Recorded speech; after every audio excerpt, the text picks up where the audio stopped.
Welcome to Timeless Learning, the channel where we teach in-demand tech skills that never go out of style. Before we jump in, make sure you like, subscribe, and turn on notifications, so you'll always catch our next big lesson on data, tech, and the future of work. By the way, guys, all the class files and materials are in the description below. If you don't see them there, just check the comments section. I've dropped the links there too. All right, so the very first thing that we need to do is you need to actually download Tableau. So we're not going to be using Tableau. We're going to be using a free version called Tableau Public. It has a lot of the same features, except, of course, it's not every single feature that regular Tableau has, but it is absolutely perfect for learning it and for using it, and you can even build dashboards and share those for your portfolio. I'm going to put this link in the description so you can just go and click on that, and all you have to do is input your email right here. I'm going to click download the app, and then it should start to download, and then you can save that, and then you're going to open this up. Now, I'm going to open it up. I don't know what it's going to do. I already have it downloaded, but it should open up and look hopefully like what you're seeing on my screen in just a second. Let's see what it does.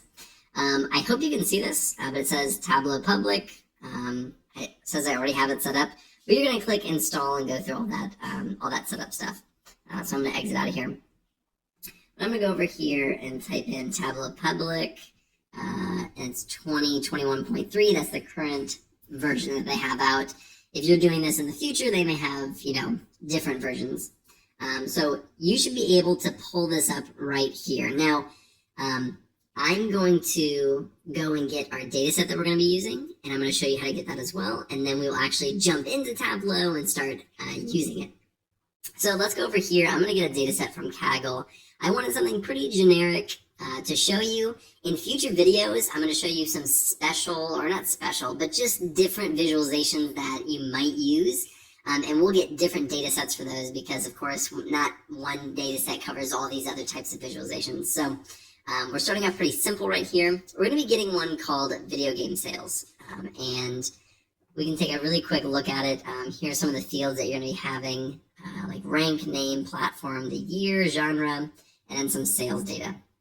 And this is what it actually looks like. It's called VG sales, so video game sales at the CSV. And, here are the fields, and we have our data. And all we are going to do is we're going to download that. And I will save it. Now, when you download it, it's going to be saved into a zip file. So we need to go to our downloads. Let's refresh this. Here's our archive. We need to go in here. You can just copy it and paste it right back into here. And just so you know, that is a CSV, so be aware of that.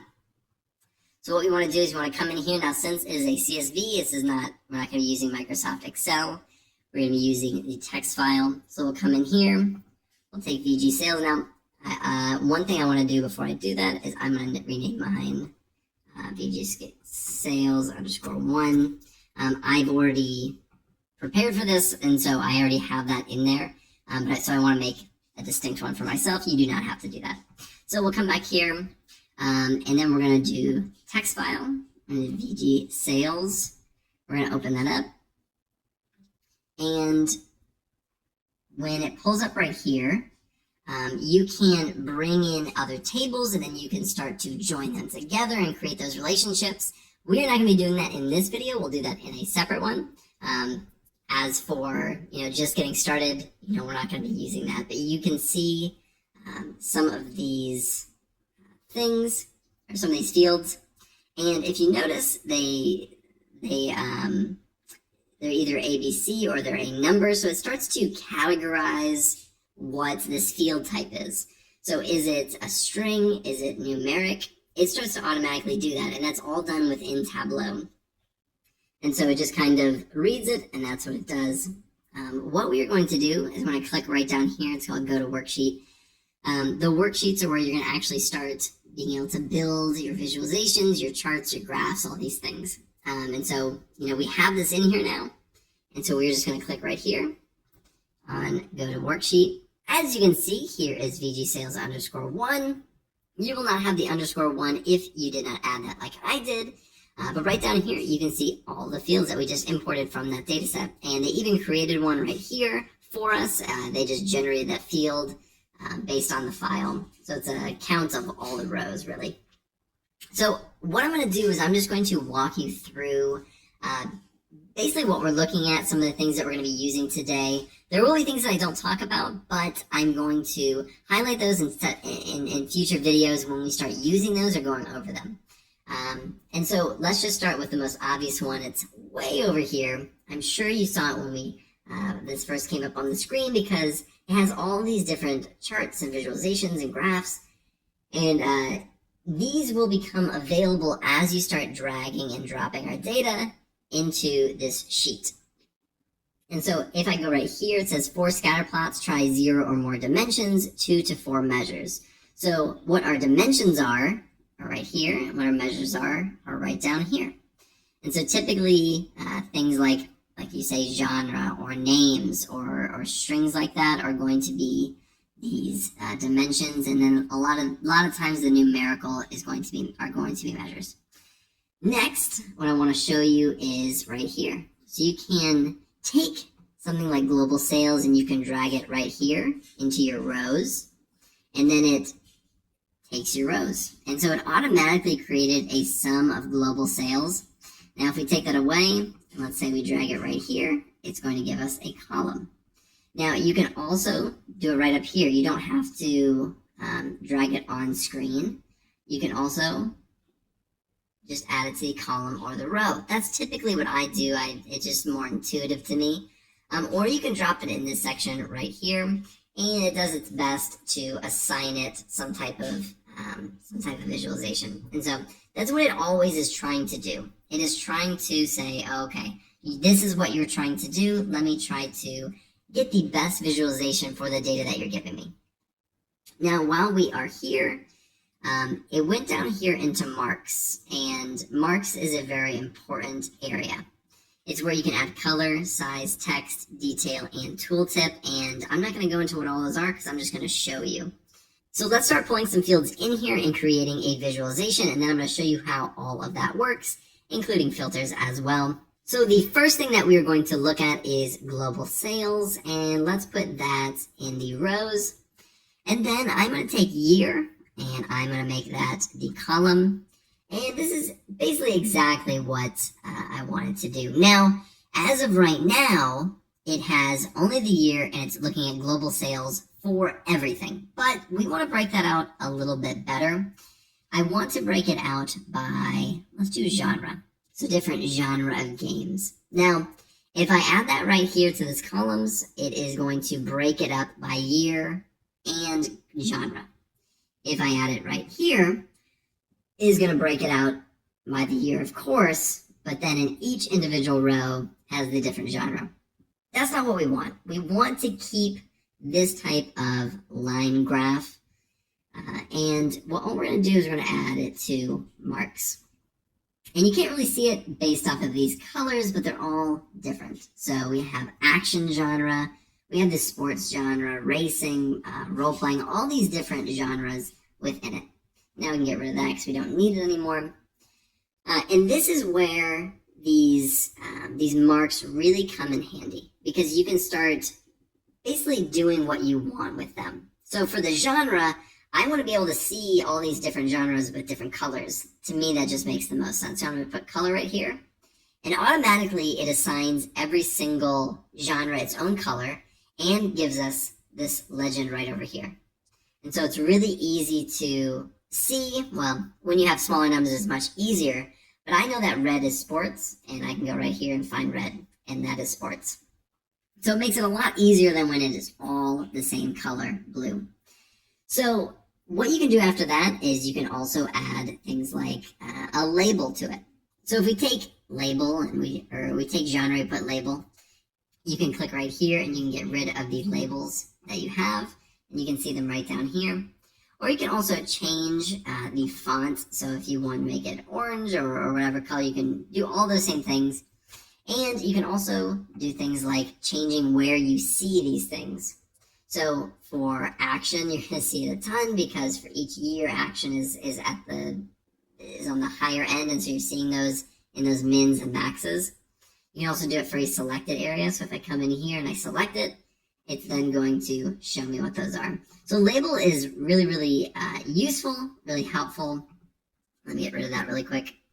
You can also do it where the lines end. So line ends is at the beginning and the end, and you can also take that away or put that back on.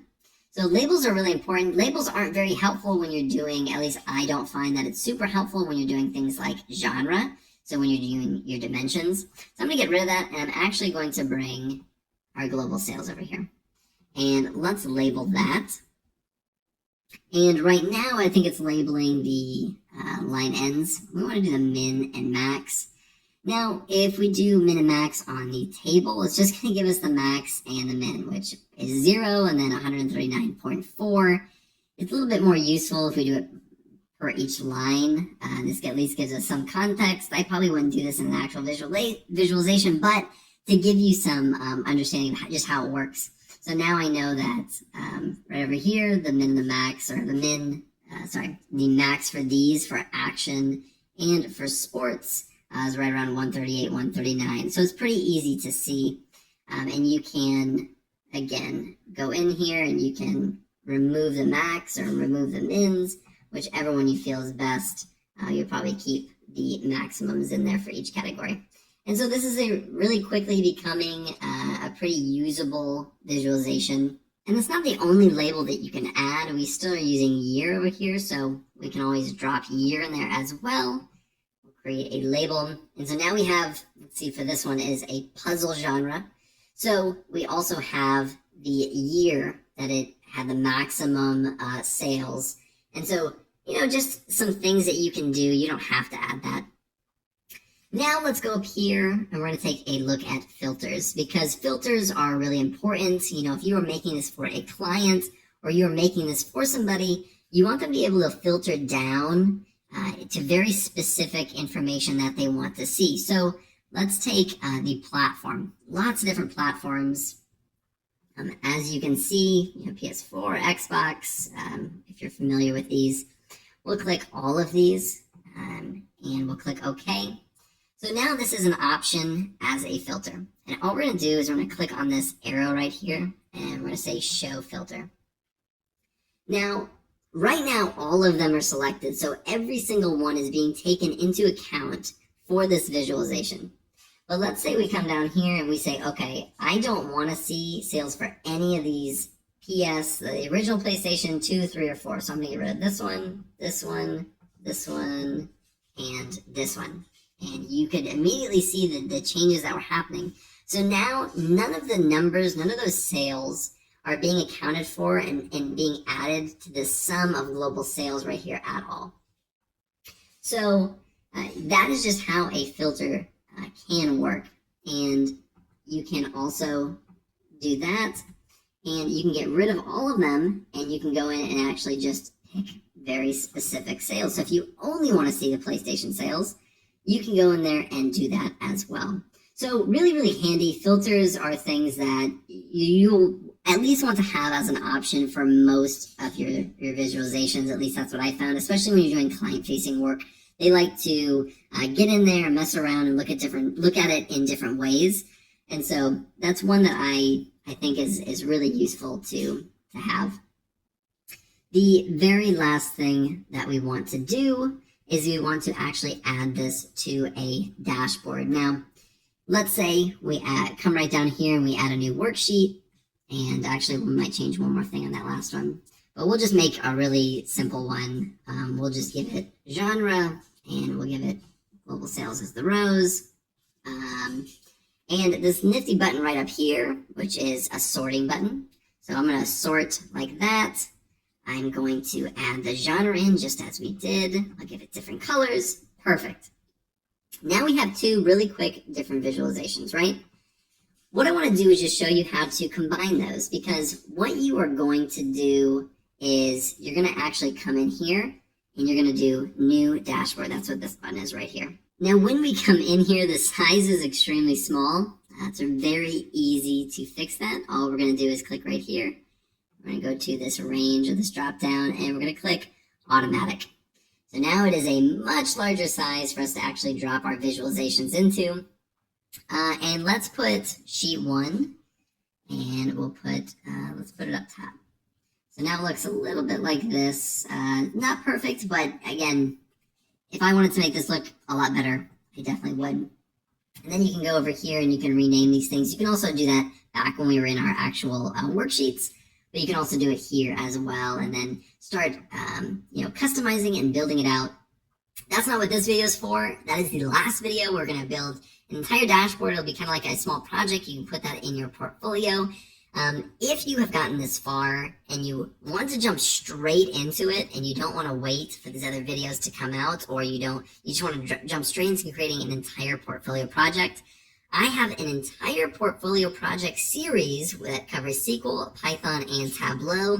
And so go check out that series. I have one video dedicated to Tableau. It's like 45 minutes or an hour long. And it covers a lot of the things that we're going to hear in here, as well as a few other things. But I appreciate you checking out this video. In future videos, we're going to be going over things like creating bins, calculated fields, doing joins, and then creating a final project and putting it all together. So thank you so much for joining me. I really appreciate it. If you like this video, be sure to like and subscribe below, and I will see you in the next video. Thanks for watching. If you found this helpful, please like, comment, and share this video with someone who's learning too. Don't forget to subscribe and tap the bell icon so you never miss another skill-packed lesson from Timeless Learning. Remember, the best investment you can make is in your own knowledge. Keep learning because growth is timeless.